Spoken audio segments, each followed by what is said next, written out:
Everyone, and welcome back to the Aldeia Podcast. I'm Chérie, and with me again today is Sumé. Hi, Sumé. Hi, Sherry. How are you? I'm good, and how are you? Good, thank you. So today's topic is actually extremely fascinating. Today's topic is on neural plasticity. So, what is neural plasticity? So, neuroplasticity is such a big word that actually just means the brain's ability to grow, adapt, and change when we have new experiences. And children's brains are especially flexible. Their brains are forming new connections all the time while also getting rid of pathways that they don't really need. And there's an interesting fact about the brain actually is that a child's brain makes over 1 million new neural connections every single second. That's a lot. Sure, that's amazing, Sumé. So, why is it so important for children to focus on neuroplasticity? Isn't this something we usually look at with older people? So actually, it is extremely important with younger kids because they have so many, their early experiences are actually crucial for the development of these powerful ways. So that's why early intervention matters. It supports their attention, their behavior, and even their emotional growth. Sure. So it's basically like building a strong foundation for a house. If the foundation is solid, then everything that you build on it is so much stronger. So a small parent tip for today is that small positive daily experiences, like something as small as reading a bedtime story, have long-term effects on your child's brain. Exactly. So there's actually a couple of practical examples that we can give for everyone listening or watching us right now of things that we do at Aldeia NeuroBehaviour Institute.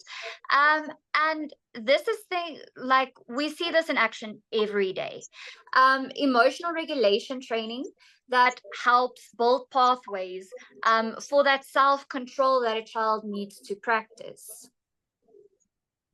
Yes, that's right. And our cognitive exercises also strengthen memory and attention networks, which is very important because every single bit that you build onto this foundation matters. Exactly. And that is with neurofeedback.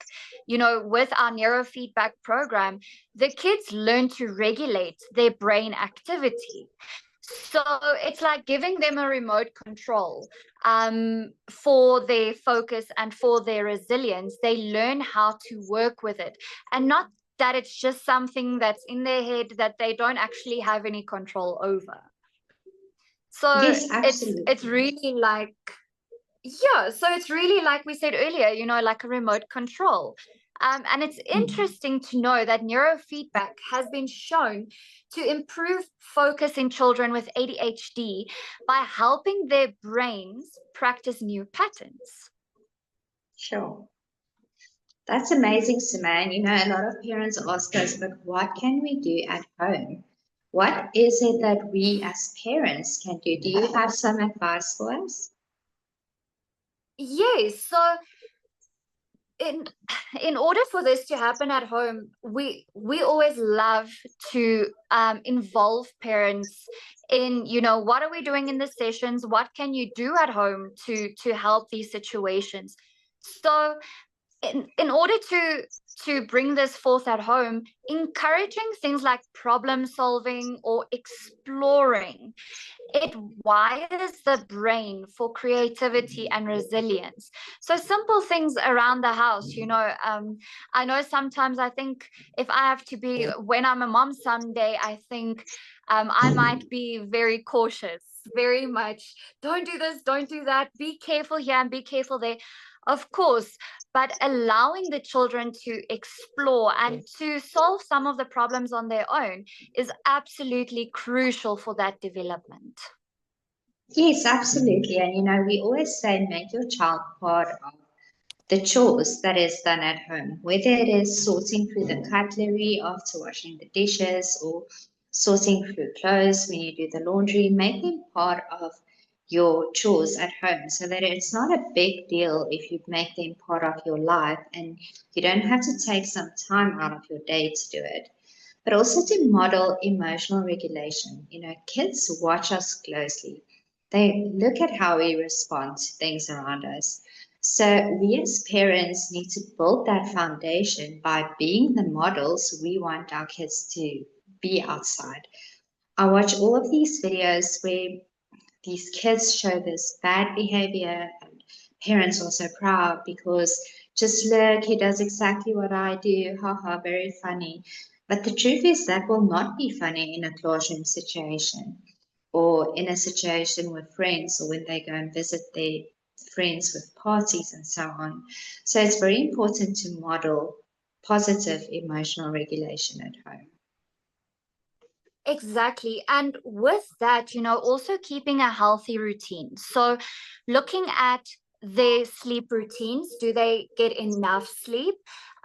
Good food so that they get all their nutrients, and also exercise at home. We always say that we're living in an age where it's so difficult to keep children away from screens, and it is, it has become our part of our lives, part of our daily routines. But there's a way in which you can incorporate it.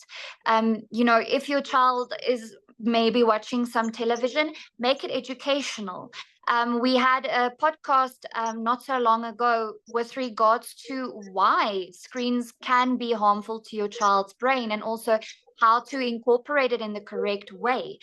So going to have a look at that, but also making sure that, okay, yes, now I'm ensuring that my child is not necessarily looking at a screen the whole time, but they still have to go outside. They still have to get that exercise, throw the ball, run around. It doesn't have to be very structured, just making sure that they get that outside playtime throughout the day, because it is really going to fuel their brain. Making sure they have enough sleep, making sure they get all the nutrients that they have to get, and making sure that they get the exercise that they need. Absolutely. And I think it's important to celebrate effort, not just success. It's good that you tried this. That builds perseverance in a child. And also try to make the best out of every moment of your child's life. I read a quote once that really struck a chord with me that said, not going to travel with your child because they won't remember anything. It's like saying, I won't read my child a bedtime story because they won't remember anything. You don't know what your child will remember or what neural pathway is built in the brain. So do everything you can with your child and give them the experiences that you can afford to give them, or it doesn't always have to be about money. It can be about time. Sit down, read that bedtime story, or have that discussion about the day, because it all builds the brain. And instead of saying you're so smart, try saying I loved how you worked on that. Give me some insight into why you thought that was a good idea of building that block that way, so they can also learn the whys behind the actions. And that conversation will build all these new neural pathways that helps the brain to grow as well. Absolutely. So I think it's so crucial. Just to summarize, what's the big takeaway from today? It's one of those times when I want to say, if there's anything that you remember, anything that you take away from today's podcast, is that a child's brain is wired for growth in every second of every day. Absolutely. And positive experiences build stronger, healthier pathways. You do not have control over what your child will be exposed to out there, but the more positive experiences you build into your child, the healthier your child's brain will be. Exactly. And that is something that we are very passionate about at Aldeia, is supporting every child to reach their utmost potential. Absolutely. Thanks, Sumé. Thanks for joining me for this podcast. And we look forward to having our next podcast where we will keep on learning. Have a great day further. Bye.